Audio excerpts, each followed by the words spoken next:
Kumusta kayo? Magandang buhay! Another day, another mini vlog! No one knows, no way I feel, can't let it go. How could it be so real? How would I ever make you see what you mean to me? Will you ever know the way I feel? Things you did, remember those moments. Hi mga ka-Frenny! Late upload nga pala ito dahil nung linggo pa ito dahil wala tayong power kaya dali-dali naman kami nag-isip na kami magsuswimming sa Jairus. At habang nagbibideo nga at nag-iiyaw sila, ayan ang aming ginagawa, pati ang aming baby shark. May paganyan-ganyan siya, na-experience niya rin gumapang sa yero. Tuwan-tuwa siya at may katunugan, o diba? Tuwan-tuwa siya. At gumagana na naman ang kanyang pagiging energetic. Ayan na nga nag-iihaw sila ng hotdog with talong. At pati sila ay nangangamoy usok na rin. Ang dami nga naming iniihaw dito, pati yung mga tahong ang pinakamatagal iihaw dahil sobrang dami nila. Maubos talaga ang oras, kaya sabi ko sa anak ko, dali-dali kumuha siya ng daon ng saging at kami ay doon ay kakain. At nakaredy na nga ay tahong na lang ang aming niinis.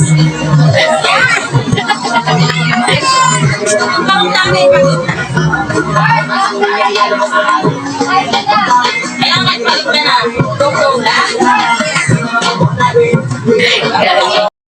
At ang aming baby shark ay nagwawala na dahil gusto na nga rin niyang maligo. Naiinggit siya sa kanyang ate. Hindi naman natin siya mapaligo-liguan dahil nga meron na naman siyang sipon at meron na naman siyang nararamdaman.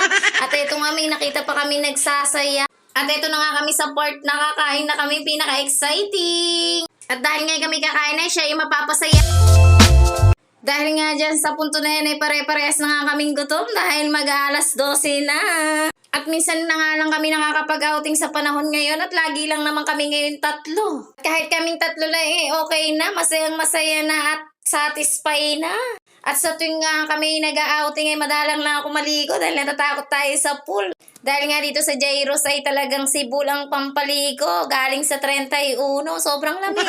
Daig pa ng may 20 yelo o 1,000 yelo, charis. At dahil nga nung isang gabi pa dyan ay kami nag-inom na, sobrang sakit pa rin ng aking ulo. Kaya dito sa part na to matutulog lang ako dito dahil mukhang malamig. Dahil sa bahay walang kuryente at dahil dito mapuno at malamig, presko talaga, di ka magsisisi. Aayain ka talaga ni Anto.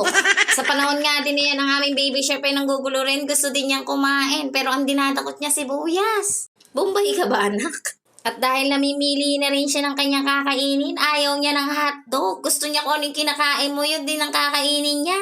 At sa pagiging magkaibigan naman, matira matibay. Kung sinong loyal, malamang yun ang matitira. At sa panahon na ngayon ay bibihira na ang loyal. At yung maiintindihan ka dahil ang iba pagchichismisan ka lang, charis. Kaya okay lang ang konti kaysa sa marami. Pag nakatalikod ka naman, maraming nasasabi, charis. Kaya sinanay na natin ang ating mga sarili na me and myself lang. At sa punto na yan, kahit gusto natin maligo, hindi tayo makakaligo dahil may dalaw tayo, dalaw. At kahit sobrang init na dyan, nakakagulat, biglang ulan.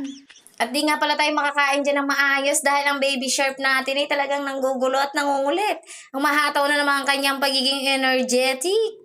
At yung anak ko naman babae, nagmamadaling kumain dahil swimming na kahit ang pagdating pa lang namin ay naligo na. Swimming pa rin, sulit na sulit ang bayad sa kanya, di ka na magsisisi. Mapa-swimming pool man yan o mapadagat, kaya pag ahon niya para na siyang dugong na parang nasa Serena. At ito na nga siya, sulit na sulit talaga ang bayad dyan, parang hindi ka nakikita. At ito ang aming baby shark, inggit na inggit sa mga naliligo at may paganyan pa siya, nag-over diba ako? Yung akala mo malaking tao. At itong mga ito nga ay mga ulo daw nila, hindi nila niliguan. Ang sisela, akala mo ang gubapo. Tinatawag ko nga dyan sila isa-isa at sinasabi ko, tayo uuwi na dahil oras na para naman makapagpahinga tayo sa kanilang bahay. Baka pag uwi natin may kuryente na, kaya eto, paakit na kami at mahababa ang aming akitin. Thank you for watching!